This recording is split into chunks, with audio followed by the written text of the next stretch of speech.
Perfect.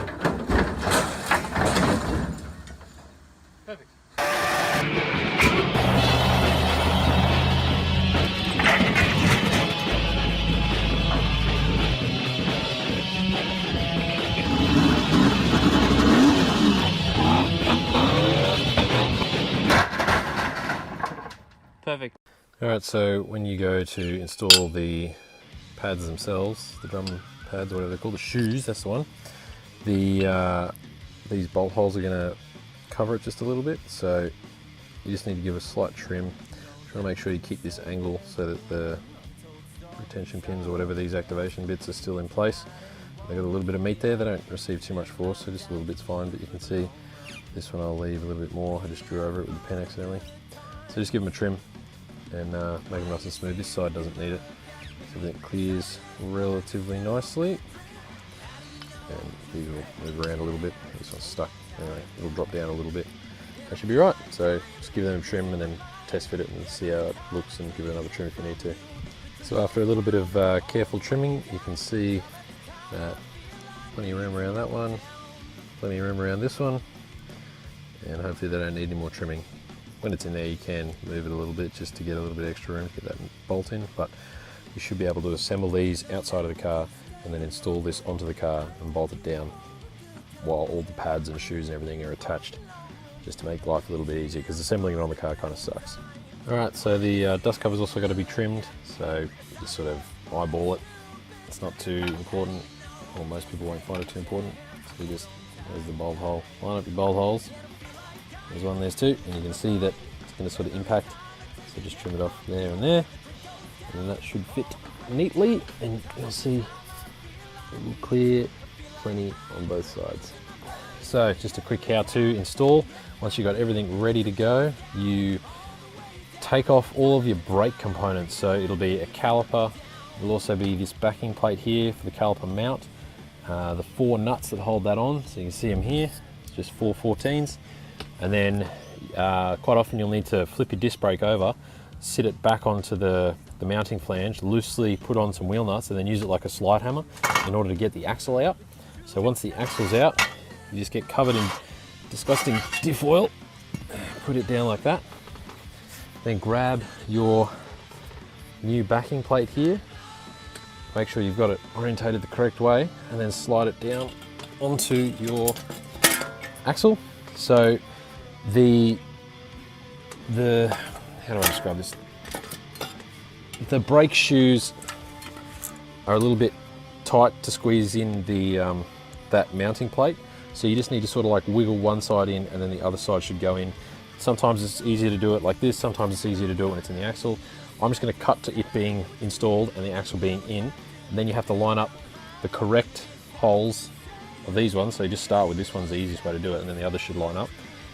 Same with that plate, you've got to get the correct offset, like the correct side in the right direction, and then you start threading on your 14mm nuts back onto these bolts. So I'll quickly just put it to that point, and then you can go from there.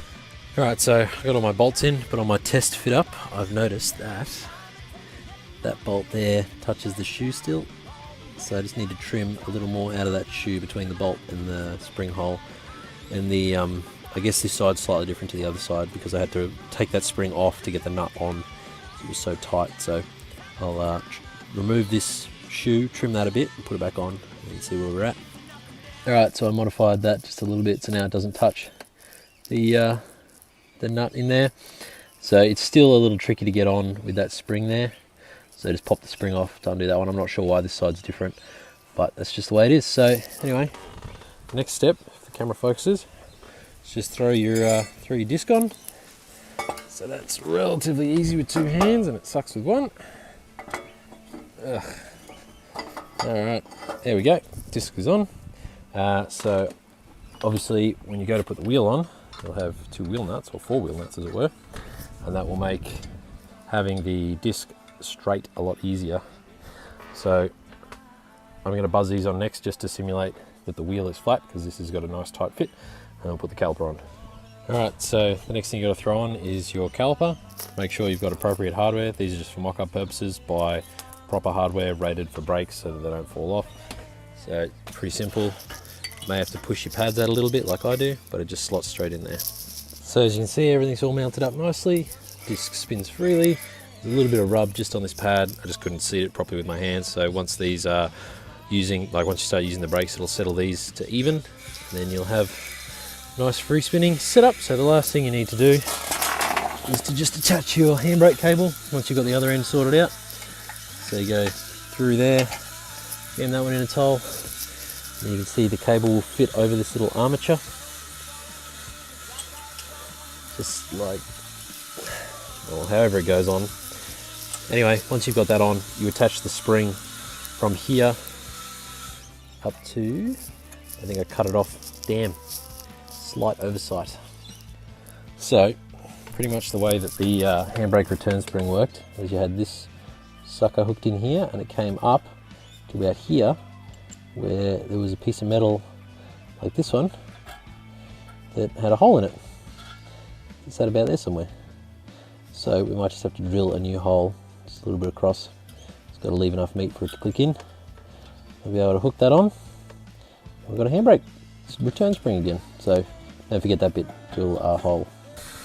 And you can see the end result here. So just buzz a hole, throw the spring on, and then you got a return spring, nice and tight. So obviously don't make it too tight, but yeah, you'll be right.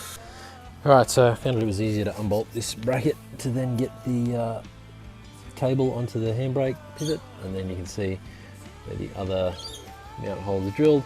You just stretch the spring across. Probably just drill those holes on the dust cover. That hole there before cutting the old one off, so you can do it just next to it and cut a line, or like draw a line, drill the hole, then cut the piece off. So they're roughly in the same spot as the standard ones. So once you bolt that back on and attach the other end of your handbrake and attach your brake lines from RB factory, you're all done. Okay, so I've just had a look at the R31 cables here, and although this cable is seized and I can't adjust the length of it, what I can work out is that you can actually just, so this started as a circle, so you just elongated it just a little bit with a chewy drill bit. I'm probably going to do it a little bit more just so it freely fits on here, but you can slide that over the VS setup. The spring will come up to here and retain it, and then this, hang on, this whatever this thing is, the cable terminator, fits in here. It doesn't fit great, there's a little bit of slop, but it's designed to be held in place by the cables at either end and the other mount at the other end. So on the R31s, they've got like a clip that goes in there that holds this end of the cable, and then this end will be held in by that, holding it on, and that can't fall off because it'll have the spring on, so it should all actually work. So provided there's enough adjustment, because the other end has a threaded adjuster, provided there's enough adjustment, might actually just be able to run the stock cables with just a little bit of adjustment. So I mean a little bit of filing or drilling, so have to stay posted on that one.